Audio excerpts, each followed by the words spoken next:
Pemirsa, rumah mendiang Ibu Proklamator Republik Indonesia Ida Ayu Nyoman Rais Rimben di Balai Agung Kelurahan Paket Agung Singaraja telah ditetapkan sebagai salah satu Soekarno Heritage di Buleleng. Namun sejak dibuka untuk umum, tempat tersebut hingga kini tak banyak yang mengunjungi.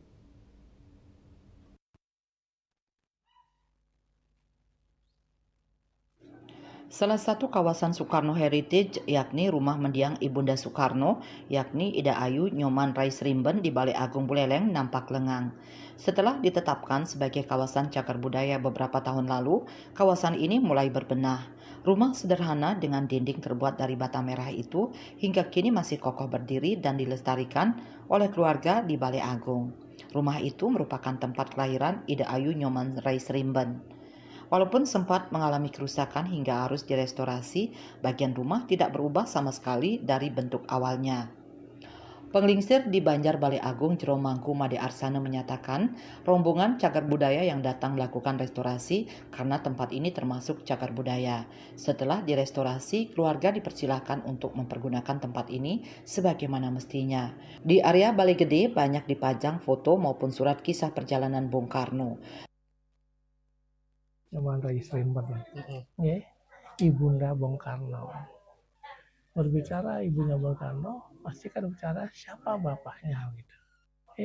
Bapaknya adalah Raden Sukemi Sosodiatjo.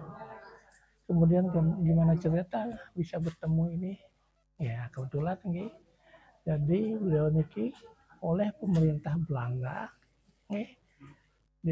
mendapat SK penetapan sebagai guru, diangkat sebagai guru tertanggal 10 Oktober 1891.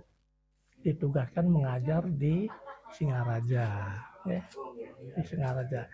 Sedikit mengenai silsilah ini dia bilang mengajar di SD 1, SL1 menurut Paketan tahu sekarang diabadikan sebagai patungnya. Kemudian kemudian beliau kos di sini melihat Paketan. Ini kenang-kenangan di belakang rumahnya ada pohon belimbing. Waktu ngidam anak pertama, kemudian ada perintah dari pihak Belanda, diperintahkan oleh kalau nanti ke Buleleng, tolong segera temui sesepuh Belanda yang ada di Buleleng, menetap di Buleleng, bernama Pandek. Orang Belanda, dia penekun sastra Bali, Pasakawi, dan peristiwa perkawinannya saya muat di situ lumayan ribet. Kacau sekali ya. Meski banyak mahasiswa atau instansi yang datang, sejak dibuka untuk umum tak banyak masyarakat yang datang untuk berkunjung. Yasri Yuli, Bali TV.